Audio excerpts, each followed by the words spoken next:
el líquido y el gas. Y de manera general describimos los procesos de cambio de fase de una sustancia pura. Ahorita lo estamos haciendo en el término de evaporación, ¿ok? Pero nuestro conocimiento en algún momento, si le damos inversa, puede ser también aplicado a condensación. ¿A qué me refiero? En el día de ayer, no me acuerdo, ando perdido en días, si nosotros vamos en esta dirección, o sea, de 1, 2, 3, 4 y 5, estaríamos hablando de un proceso de evaporación. Y lo referimos a la figurita de aquí abajo, ¿no? Cuando tengo líquido, empieza a estallar la primera burbuja, se van chocando más burbujas, se va haciendo una burbuja más grande, neblina, el líquido se va pegando a las paredes de la tubería y al final tengo vapor saturado y posiblemente después vapor sobrecalentado porque continúo calentando. ¿Sí? Lo mismo puede ser analizado en el sentido contrario, o sea, hacia el otro lado, pero ahí se va a llamar condensación. El fenómeno de condensación es exactamente igual. Yo puedo entrar como vapor sobrecalentado, pero en lugar de adicionar calor, ahora voy a rechazar calor. ¿Ok? En el ejercicio que yo planteé ayer, yo adicionaba calor, pero si voy a condensar, ahora lo que voy a hacer es retirar calor del fluido. ¿Ok? Esto lo puedo utilizar con una torre de enfriamiento o con un flujo secundario frío, de un frío, con cualquiera de las dos opciones. Un condensador lo que hace es que yo tengo vapor sobrecalentado, llego a la zona de vapor saturado y empiezo a condensarlo, ¿ok? Voy a pasar todo ese vapor y mi intención es pasarlo al líquido comprimido. Puedo experimentar las mismas fases y el camino de ida es igualito al camino de regreso, ¿ok? Eso implica ciertas conclusiones. Por ejemplo, yo ayer hablaba de que la diferencia que yo tengo entre los puntos de líquido saturado y vapor saturado se refiere a la cantidad de energía que yo necesito para pasar, lograr un cambio de fase. Esa energía al mismo nivel de presión es igualita para evaporación o condensación, porque al fin y al cabo la distancia es la misma, ¿sí? O sea, ya sea que yo quiera evaporar de 2 a 4 o condensar de 4 a 2, voy a utilizar la misma cantidad de energía. Lo único que cambia es la dirección de la energía que yo adiciono o rechazo a partir de un proceso de condensación. ¿Sale? Lo que aprendimos se aplica para evaporación como para condensación. Entonces, si no mal recuerdo, aquí me quedé. Yo ya definí lo que es líquido comprimido, el líquido que está a punto de evaporarse, líquido saturado, el líquido que está a punto de evaporarse y cual solamente está determinado por el punto de inflexión 2 en temperatura, vapor saturado, que es el punto 4, un vapor que experimenta una pérdida de energía y se evapora, que es también un cambio en la dirección de la temperatura, pero solamente aplicamos a los puntos 2 y a los puntos 4. La mezcla saturada líquido-vapor es cualquier punto que existe entre los 2 y 4, ¿ok? ¿Qué significa? Que yo puedo tener diferentes proporciones de líquido y vapor entre los puntos 2 y 4. Puedo tener más líquido, puedo tener menos líquido, puedo tener más vapor, etcétera, etcétera, dependiendo del lugar en donde esté. Obviamente, si yo estoy, por ejemplo, cerca del punto 4, como lo estoy marcando en la X roja, pues ahí tengo más vapor. Pero si estoy más cerca del punto X que estoy marcando cercano a 2, voy a tener más líquido. Si estoy a la mitad, estoy 50-50, ¿no? 50%, 50%. Entonces, depende en qué posición esté y qué tan cerca esté del punto correspondiente de saturación, voy a tener mayor proporción de la fase que yo estoy acercándome. Vapor sobrecalentado. Este vapor es lo más común que podemos utilizar. En las aplicaciones industriales utilizamos mucho vapor sobrecalentado porque nos sirve para mover máquinas térmicas, nos sirve para mover turbinas, nos sirve para mover energía, para proporcionar calentamiento a algún reactor, para proporcionar calentamiento en algún enchaquetado de algún reactor, para provocar reacciones químicas, etcétera. O lo utilizamos desde el cuarto de máquinas de generadores de vapor para transportarlo para transportarlo y utilizarlo en procesos de extracción y demás, ¿no? Entonces es muy común que en una industria muy gigante puede existir incluso un cuarto de máquinas en donde vapor sobrecalentado se genera. Otro ejemplo es, por ejemplo, en la industria cañera, en los ingenios cañeros. Ahí generalmente hay una turbina que se alimenta de vapor sobrecalentado, el cual es producto de la quema o sí, la quema de gabazo, lo que le resta al proceso después de la molienda del azúcar de caña. Generalmente tú las cañas las metes en una molienda, la cual extraen todo el jugo de caña, y todo el gabazo es toda la materia orgánica que sobra, ¿sale? Esa materia orgánica es altamente combustible, entonces lo que hacen los ingenios es quemarla, y con eso generan vapor sobrecalentado como si fuera combustible, ¿ok? Ese vapor sobrecalentado me ayuda a mover una turbina dentro del ingenio azucarero y producir la misma electricidad que se consume. En muchos de los balances que se tienen hacia ingenios azucareros, incluso esas turbinas son tan poderosas que pueden proporcionar mayores niveles de energía que solamente lo que consume el ingenio. De acuerdo, por ejemplo, a las leyes en materia de energía, el ingenio podría vender energía a la red municipal. Entonces, también se puede considerar como un producto de venta de energía a la red municipal, y otro producto que está obteniendo el ingenio a partir de los residuos de la molienda de la caña de azúcar. Entonces, ahí, por ejemplo, generalmente el vapor sobrecalentado está asociado a eso, a la producción de energía eléctrica, ¿ok? Los ciclos combinados, por ejemplo, que alimentan en gran parte a nuestro sistema eléctrico mexicano, están diseñados para poder consumir gas natural y poder quemar gas natural y producir vapor sobrecalentado. ¿Para qué? Para mover compresores y turbocompresores que me generen grandes cantidades de energía, o turbinas de gas que me generen muchas cantidades de energía. Estoy hablando ahí en términos de gigawatts. Pero este es el vapor que yo voy a utilizar, el que está en la zona entre 4 y 5. Vapor que ya terminó su cambio de fase y que solamente se encuentra en una sola fase, vapor. Y es vapor que no se condensa, o sea, no lo voy a regresar a la zona con gotas, ya solamente tiene pura energía, ¿ok? Esta es la zona que es muy útil en muchos de esos sistemas que acabo de nombrar. Algo que también tengo que diferenciar es que cuando yo adiciono calor, por ejemplo, en el proceso de evaporación de los puntos 1, 2, 3, 4 y 5, podemos hacer una diferencia con el calor. Por ejemplo, cuando yo adicioné calor en la parte de calor sensible, ya dije el nombre, en la parte de una sola fase, nosotros lo podemos llamar como calor sensible. ¿Ok? Al fin y al cabo, tú adicionas esa parte de calor. Simplemente que como se lo estás adicionando a una sola fase de la materia, le puedes llamar calor sensible. ¿Cuál es una de sus características? Su temperatura la aumentas muy rápidamente. ¿Sí? Cuando tú calientas agua sin llegar al punto de evaporación, la temperatura rápidamente la vas a aumentar. Entonces, no estás llegando al calor, al cambio de fase necesariamente, pero puedes subir, por ejemplo, de 20 a 80 grados centígrados fácilmente. Este principio, por ejemplo, lo utilizan los colectores solares térmicos. Estos reciben energía del sol, por ejemplo, y no necesariamente llegan a un cambio de fase.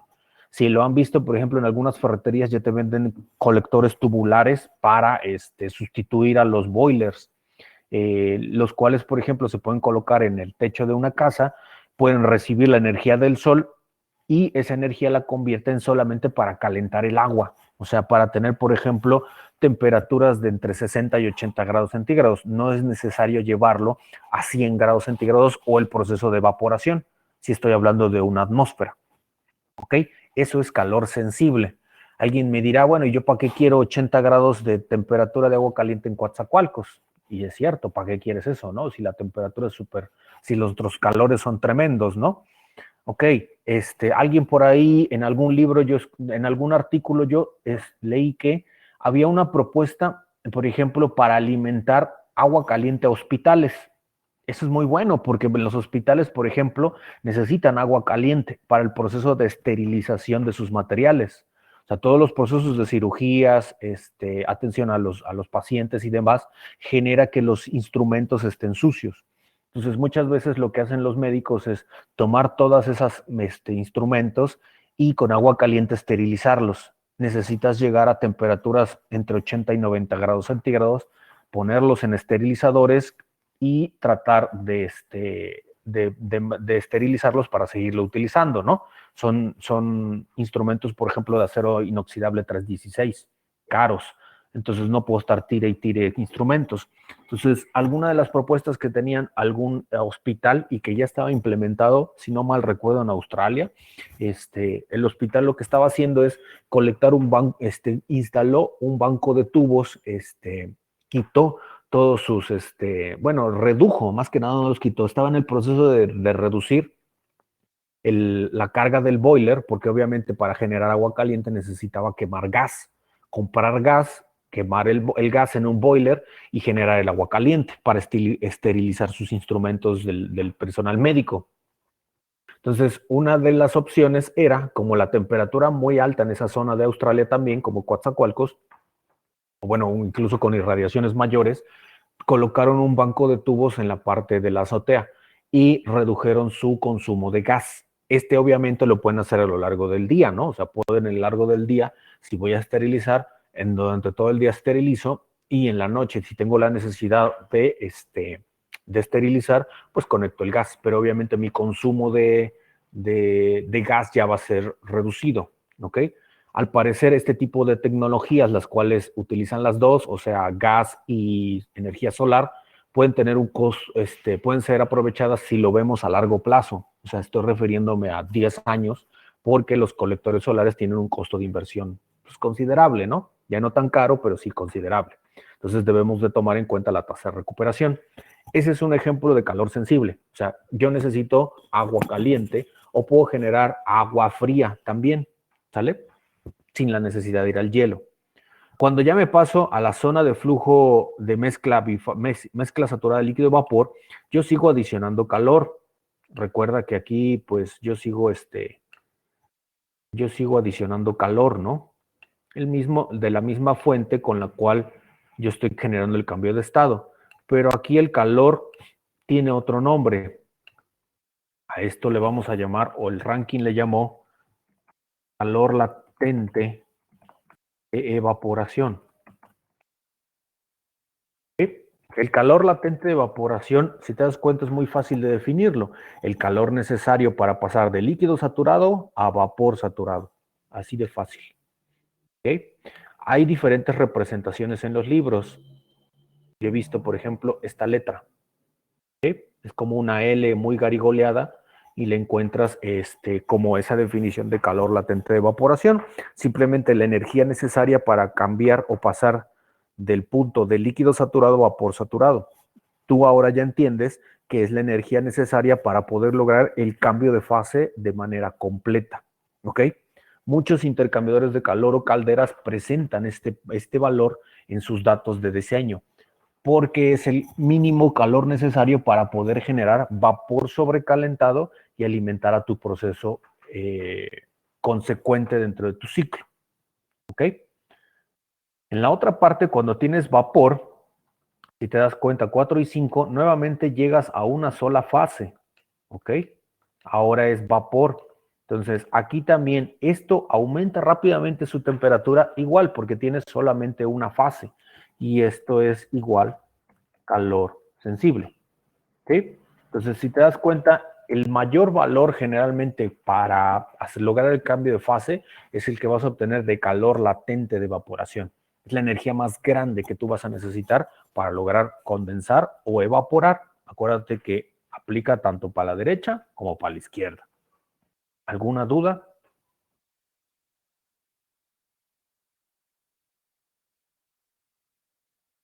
No, profe, de mi parte no.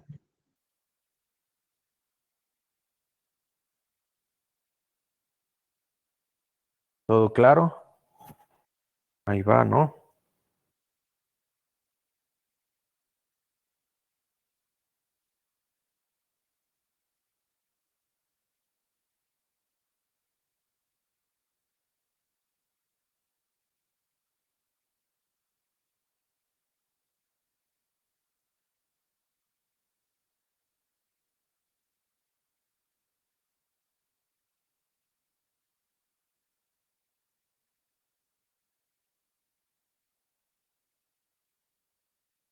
Ok,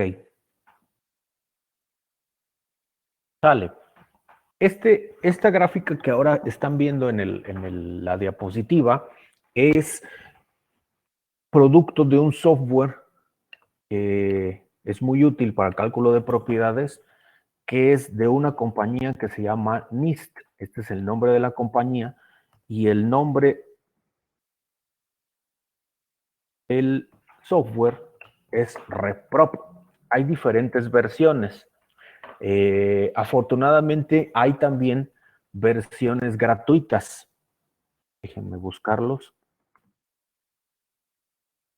Afortunadamente NIST es un software ya bastante antiguo, bastante utilizado, ha sido bastante muy popular. Y debido a lo popular que ha sido, también tiene versiones de prueba o versiones gratis. Hay algunas obviamente que tienen sus costos, ¿no? Ahí en el chat les puse el link en donde está la página de los datos de referencia para cualquier tipo de fluido. Hay algunos, yo me acuerdo haber visto unas versiones que son gratis, que traían limitaciones en los datos, por ejemplo, para agua solamente. Pero si te das cuenta, y revisas por curiosidad la página de ahí, puedes utilizar diferentes fluidos. Al fin y al cabo, es una forma rápida, es un software ya avanzado que me permite calcular propiedades termofísicas que utilizaremos y entenderemos aquí en termodinámica para, para diferentes fluidos. Conviene de inicio entender primero al agua, ¿no? Y después ya podrías explorar los demás fluidos, que te darás cuenta que son muy semejantes, ¿no? A ver, entonces, esto que te estoy presentando aquí es producto de este RepRopNIST, pero lo que te presenté, yo tengo,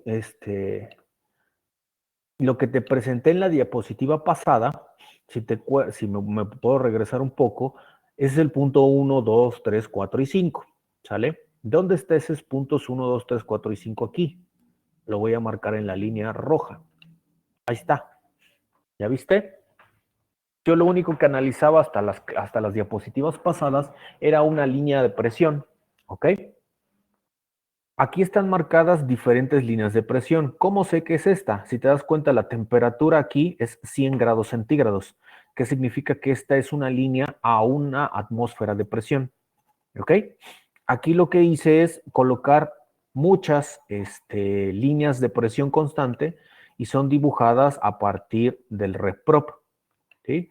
Obviamente aquí son curvas, no son líneas, ¿no? Nada más los estoy ilustrando. Pero si te das cuenta, son como si aumentara los niveles de presión. ¿Sí? Ok. Todos esos aumentos en las líneas de presión generan cambios, por ejemplo, en los puntos de líquido saturado. Cada uno va a tener un punto de líquido saturado y un punto de vapor saturado diferente. Esto ya lo comentábamos en clases pasadas. Si yo aumento la presión de un sistema, mi diferencia entre el punto de líquido y vapor saturado va a ser menor. ¿Ok? Entonces, estas serían el conjunto de líneas que se pueden generar a partir del agua. Esto sería agua completamente. Cuando nosotros unimos todos esos puntos, o sea, los puntos de líquido saturado y los puntos de vapor saturado, a ver, esa me salió medio chueca, cambiar color. Si yo puedo unir los puntos de vapor saturado y de líquido saturado, me queda la curva que está ahí marcada, ¿no? ¿Sale? Esa curva que estoy marcando, nosotros la conocemos como la curva de saturación.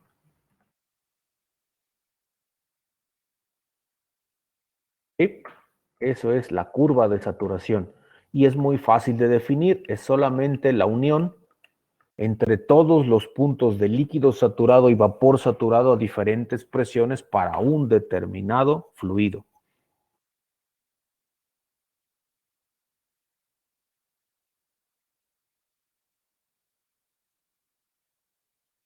¿Dudas?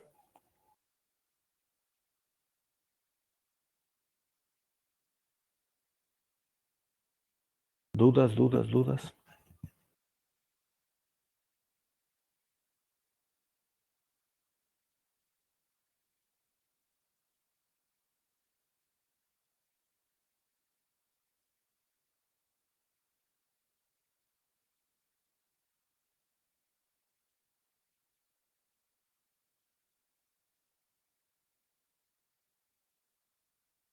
Repetir la definición de curva de saturación. Ok. La unión entre puntos de líquido saturado y vapor saturado a diferentes presiones para un fluido.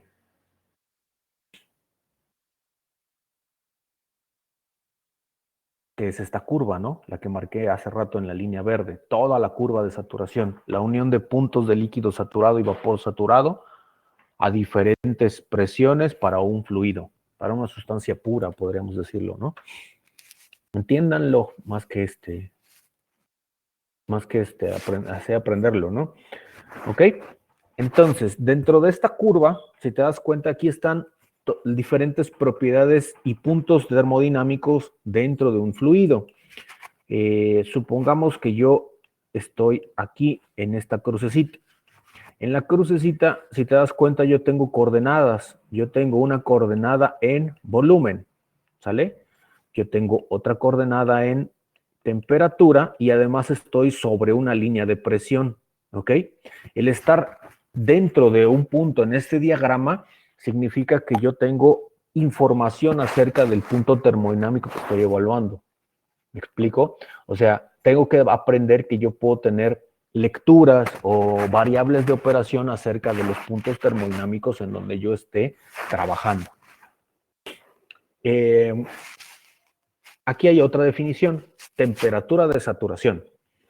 El caso más simple, cuando tengo, por ejemplo, la línea a presión de una atmósfera, la temperatura de saturación es la que estoy marcando con una línea azul. Vamos a mandarla con una flecha. Ahí está. Es la temperatura en donde se logra el cambio de estado. A una presión dada, la temperatura a la que una sustancia pura cambia de fase. ¿Sí? Si te das cuenta, se mantiene constante. A una atmósfera de presión, tú tendrías 100 grados centígrados como temperatura de saturación. ¿Ok? Es importante este concepto de temperatura de saturación. Bien, por ejemplo, yo estoy trabajando a una atmósfera, puedo calcular su temperatura de saturación, ¿ok? 100 a una atmósfera. Calculo su temperatura o estimo su temperatura de saturación y si mi fluido que estoy trabajando está por encima de esta temperatura de saturación, sabré que estoy en la zona de vapor sobrecalentado, ¿ok? Estaría yo representando un punto más arriba. ¿Sí? ¿Por qué? Porque estoy encima de la temperatura de saturación. Me podría dar una especie de criterio de decidir si estoy en vapor o en líquido. Si estoy abajo de la temperatura de saturación, estoy del otro lado de la curva. Y entonces en líquido comprimido. ¿Ok? Entonces digamos que la temperatura de saturación me dice si estoy, es el parámetro de comparación para decidir si estoy tanto en vapor como en líquido. ¿Ok? La presión de saturación es a una temperatura dada, la presión en la que la sustancia pura cambia de fase. Ese es un diagrama diferente, pero estas dos generalmente están amarradas. Llevo una atmósfera y 100 grados centígrados, ¿ok? Si yo quiero cambiar las condiciones, por ejemplo, para evaporar, yo lo que puedo hacer es cambiar la presión. Mira, por ejemplo, aquí arriba, a ver, nada más déjame hacerlo más grande porque el número me quedó muy pequeñito. Aquí arriba, si no me equivoco, son 5100 kilopascales, ¿sale? Esta línea son a 5100 kilopascales. Entonces, a 5100 kilopascales tu temperatura de saturación es más o menos esta, ¿no? La línea horizontal. Entonces estamos a 200, 1, 2, 3, 4, 5, va de 20 en 20, 260 y algo, ¿no? 260 y algo. O sea, cuando yo tengo 100 kilopascales, esta sería su temperatura de saturación, ¿ok? Las dos están unidas. Por ejemplo, si subo a 10.100 kilopascales, su temperatura de saturación va a cambiar a 315 grados centígrados. ¿Me explico? O sea, las dos están amarradas. Dado una presión, tu temperatura de saturación también cambia. ¿Me explico?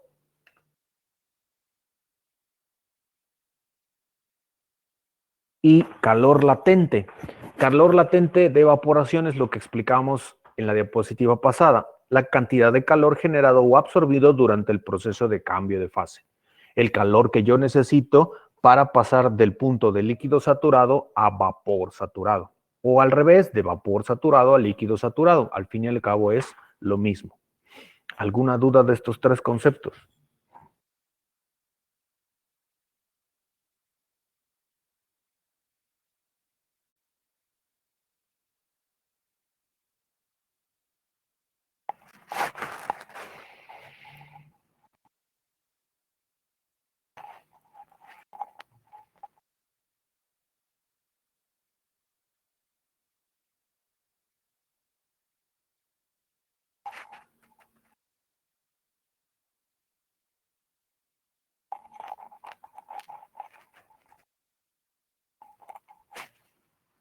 Todo claro.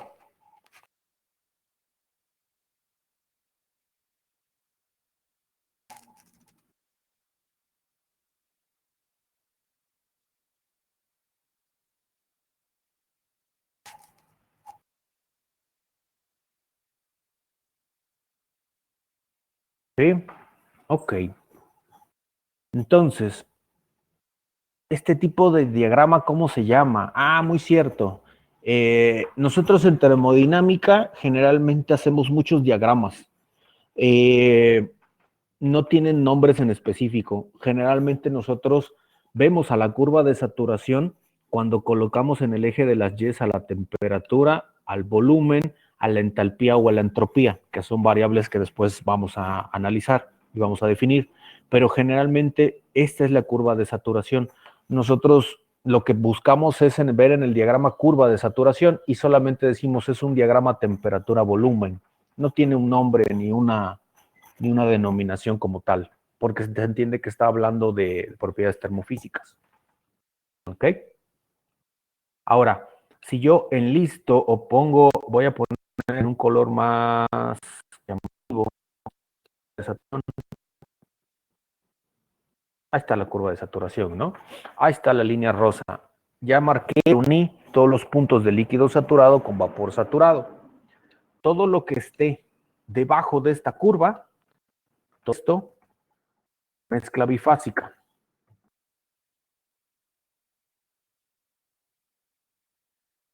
¿Vale? Cualquier punto que esté por debajo de esta curva se encuentra en mezcla bifásica.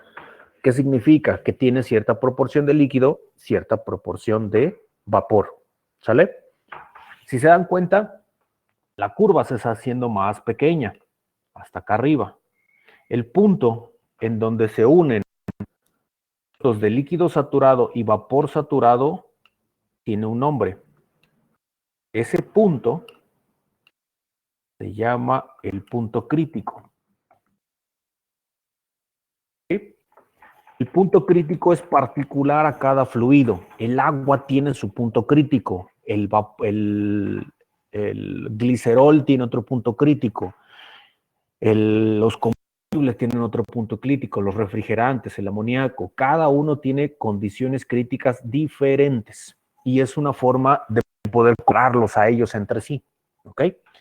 Ese punto crítico se puede definir fácilmente, donde se unen los puntos de líquido saturado con los puntos de vapor saturado, la cúspide de la curva de saturación. ¿Ok? Si yo quiero calcular sus coordenadas de punto crítico del agua, lo único que tengo que hacer es ver eje en volumen. Este sería su volumen crítico. Volumen crítico. ¿Vale? Y su correspondiente temperatura crítica. La lectura que yo vería hacia el eje establecido. Entonces, aquí estaría su temperatura crítica. Y obviamente está en un nivel de presión. ¿Cómo viene ese nivel de presión? Lo voy a cambiar de color a verde. Y obviamente está en una línea de presión, porque pues al fin y al cabo, aquí viene su línea de presión. ¿Sale? Ahí está su línea de presión. Entonces, este tiene también coordenadas en temperatura, volumen o presión crítica.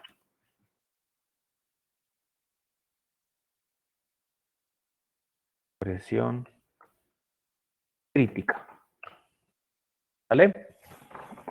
El límite del fluido, no, espera, ahorita te lo explico. ¿Me explico? Ese es solamente un punto crítico, así lo llamamos. Obviamente te da características. ¿Por qué? Porque el agua tiene cierta temperatura crítica, cierto volumen crítico, cierta presión crítica. Si tú buscas esas condiciones del punto crítico para los refrigerantes, para los hidrocarburos, para otro tipo de sustancias puras, tienen diferentes valores. ¿Ok? Todo lo que está del lado derecho de la curva de saturación, o sea, todo esto que está acá, tú sabes que es vapor sobrecalentado. ¿Sí? La zona, esta zona que tengo acá, vapor sobrecalentado.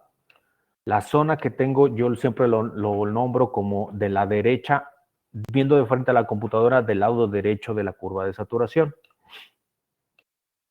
De la forma contraria, en esta otra zona, tienes líquido comprimido. ¿Sí? ¿A qué zona me estoy refiriendo? Lo vamos a poner en azul. A esta zona que estoy marcando aquí en azul.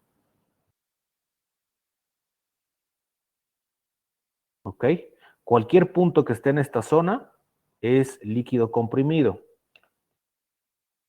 Del otro lado, cualquier zona que esté, ay, ya me salió muy fresa. Cualquier zona que esté de aquí hacia abajo, todo esto verde, es vapor sobrecalentado. ¿Sale? Cualquier punto que tú quieras hacer que esté en esta zona es vapor sobrecalentado. El punto crítico me determina la fase de la materia. No es tanto un límite como menciona Daniel, no es un límite, me delimita tanto la fase. Del punto crítico hacia arriba tiene un nombre la fase de la materia. Aquí le vamos a llamar fluido supercrítico. Así de fácil. ¿Okay? Entonces, el diagrama me identifica también zonas en las cuales puedo llegar a tener en la fase de la materia y saber qué condición estoy trabajando. ¿Sí?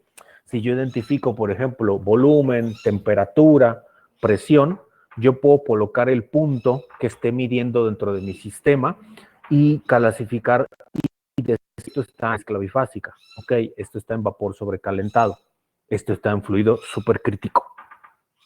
¿Dudas? Profe, entonces, la presión en donde se encuentra el punto crítico, en esa curva, ¿no hay calor latente o sí hay? Ah, ok, no hay calor latente, muy bien. Cuando yo genero evaporación, si me voy en una línea abajo de la curva de saturación, yo tendría que pasar por líquido comprimido, mezcla bifásica, o sea, las proporciones de líquido, lo que expliqué en clases pasadas, y luego vapor, ¿no? Si yo llego a la presión del punto supercrítico, no paso por la mezcla bifásica. El líquido completamente llega al punto y ¡pum! Brinca a fluido supercrítico.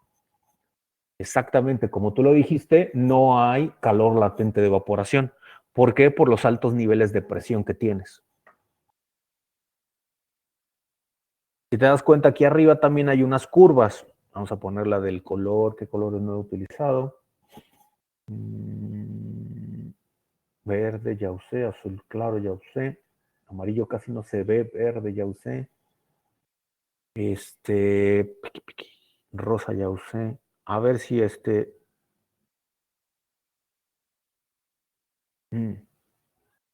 ya usé casi todos.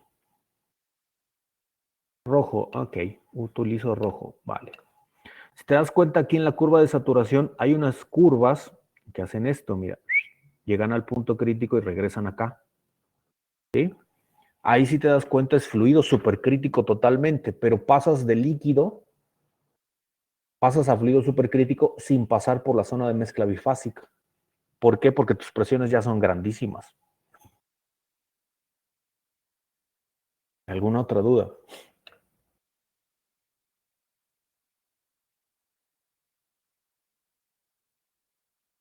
¿Alguna otra duda? Cuando vean la curva de saturación es muy común ya ver esto. O sea, lo que quiero que identifiquen es las zonas primero. O sea, yo tengo, este es el ejemplo del agua, pero si después lo cambiamos a un refrigerante van a ver que es muy semejante.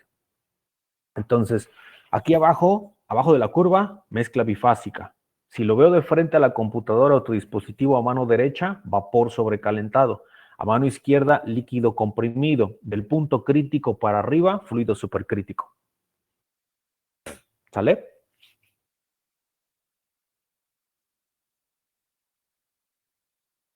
Ok, parece que no hay dudas. Ok. En la actividad pasada, si no mal recuerdo, les cargué el apéndice del Cengel, un PDF. En la actividad había dos PDFs, tanto esta diapositivas como el apéndice completo del Cengel. ¿Ok? La intención de hacer esto es primero homogenizar. ¿A qué me refiero? Las propiedades las puedo utilizar o las puedo cargar a partir de diferentes fuentes. Puedo utilizar ecuaciones, puedo utilizar libros, etcétera. Pero para ir aprendiendo, digamos, vamos a utilizar la misma fuente, para que todos sepamos de dónde hablamos, porque si no, todos podemos ocupar libros diferentes y nos vamos a hacer bolas, ¿no?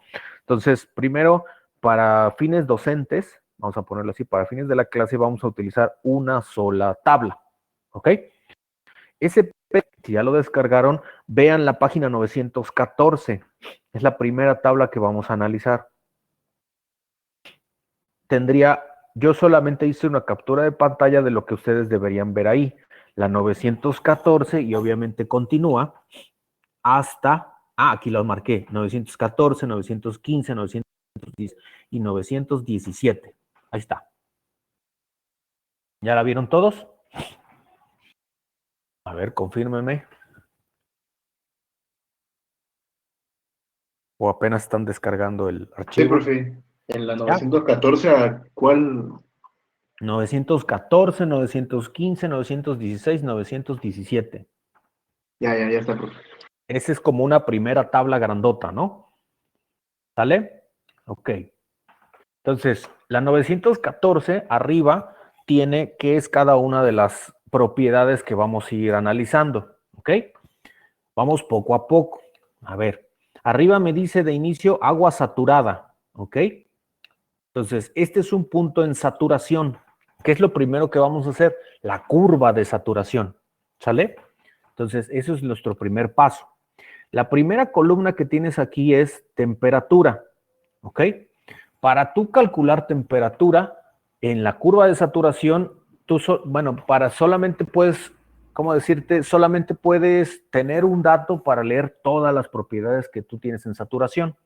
¿Ok? ¿Cómo funciona esto? La tabla primero empieza con temperatura. La más pequeña es 0.01, luego va brincos de 5 en 5, 10, 15, 20, 25, 30, 45, 50, 100, etcétera, y llega aquí no sé si... ok. Es que ya me acordé que hice, cambia tu tabla. A ver, déjenme abrir a mí la tabla. Pensé que aquí estaba en la presentación. Y ya me jugó chueco la presentación. A ver, me voy a ir en el archivo del Cengel a la página 914. Creo que solamente vamos a trabajar entonces con dos hojitas. Primero.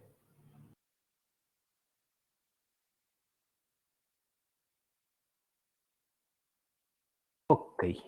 Ok, ya estoy en la 914, espero que ustedes también. En la 914, arriba te dice agua saturada,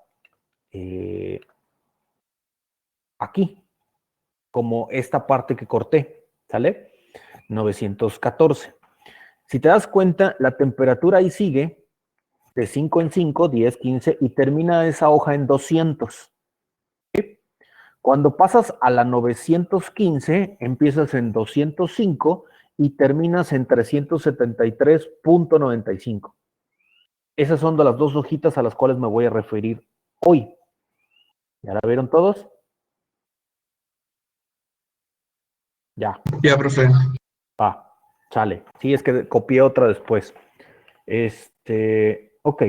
A ver, entonces, en la 914, yo empiezo desde la temperatura más pequeña, 0.01. La segunda columna, yo asocio a la presión de saturación. Hace rato lo explicamos, ¿no?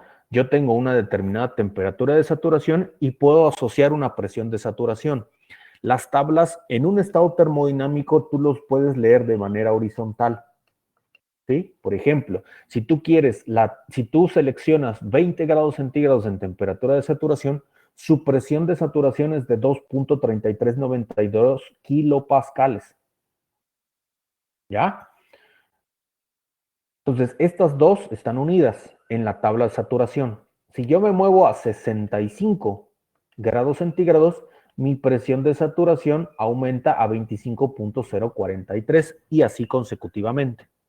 ¿Me explico? Entonces, estas dos están unidas porque estoy hablando de la curva de saturación. Si yo aumento temperatura, también aumenta la presión de saturación. O sea, aquí aumenta la temperatura, aquí aumenta la presión. ¿Sí? ¿Qué es lo que estoy haciendo en el diagrama? Yendo hacia arriba en el diagrama. Si te acuerdas, la primera línea era una línea aquí y luego pasé a otra segunda línea a presión constante. Entonces estoy yendo hacia arriba, acercándome al punto de la cúspide. ¿Ok? Si ustedes siguen avanzando, esa hoja termina en los 200 grados centígrados y brinca a las 200, en la página 915 e inicia con 205 y termina en 373.95. ¿Sí? Ese último punto que tienen ahí son las condiciones del punto crítico para el agua, que vamos a anotar acá. La temperatura crítica del agua, como lo dice su tabla ahí, es de 373.95 grados centígrados. A ver, ayúdenme, ¿cuánto es su presión crítica? 22.064 kilopascales. 22.064 kilopascales. O lo que es igual a 22.046 megapascales. ¿Ya lo vieron todos? ¿En dónde? ¿En dónde? En la página 915 hasta abajo, donde termina la temperatura.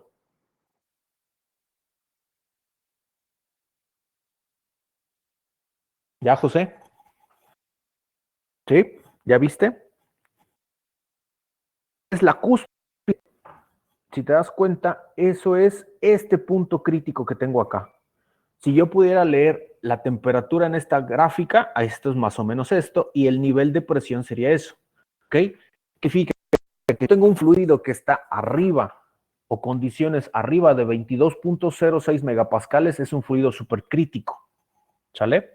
Si estoy por debajo de 22.06 megapascales, puedo estar en mezcla vapor o líquido, dependiendo de la condición de temperatura. Okay. Esos son los puntos de valores supercríticos. ¿Alguna duda?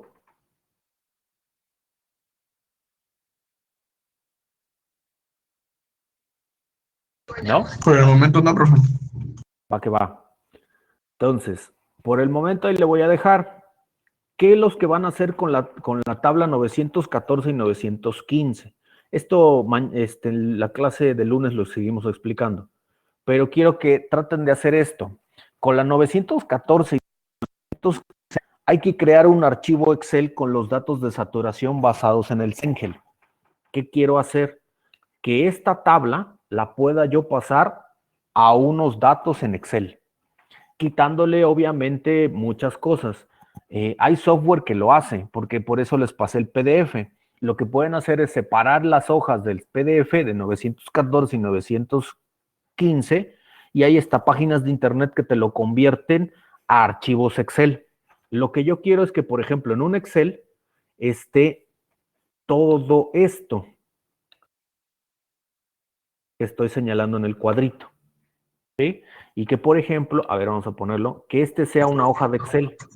Hasta el 65, la temperatura es 65, o lo que era hasta Todo, la hasta la crítica. 915. Ajá, las dos hojitas, la 914 y la 915. O sea que esto estoy tratando de hacer como una representación, sea cada una de las celdas de una hoja de Excel. ¿Sí? Hay software que lo hacen, lo pueden hacer hasta con una página de internet. 914 y 915, nada más. No lo vayan a hacer a mano, no están locos. Igual con una formulita, ¿no? Para presión líquido saturado, vapor. Como una formulita, no te entendí. Sí, sí, o sea, para arrastrar nada más y que se calcule todo, pero... Eso lo vamos a hacer después. Hacia allá voy. Más o menos hacia allá voy. ¿Sí? Con especificaciones del dato arriba. Ok. Hay software que te lo... que si encuentras una página de internet o un software que te lo haga, hay algunos que le cargas el PDF y te carga todo esto aquí arriba en archivos Excel. Habría que depurarla después. Toda la tabla. A ver si no nos da problemas por la calidad de imagen del PDF.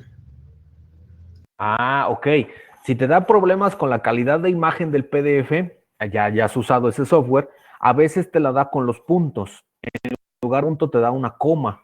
O a veces, por ejemplo, algunos números te los identifica, por ejemplo, el 5 te lo pone como una letra S. ¿Sí?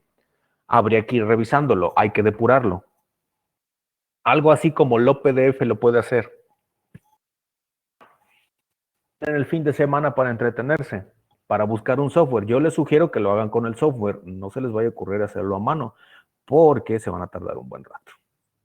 Y después vienen más tablas que van a hacer. El problema es que después van a hacer más tablas, ¿eh? Esta es la fácil. No, solamente 914 y 915 en un archivo Excel. Nada más, vamos empezando con ese.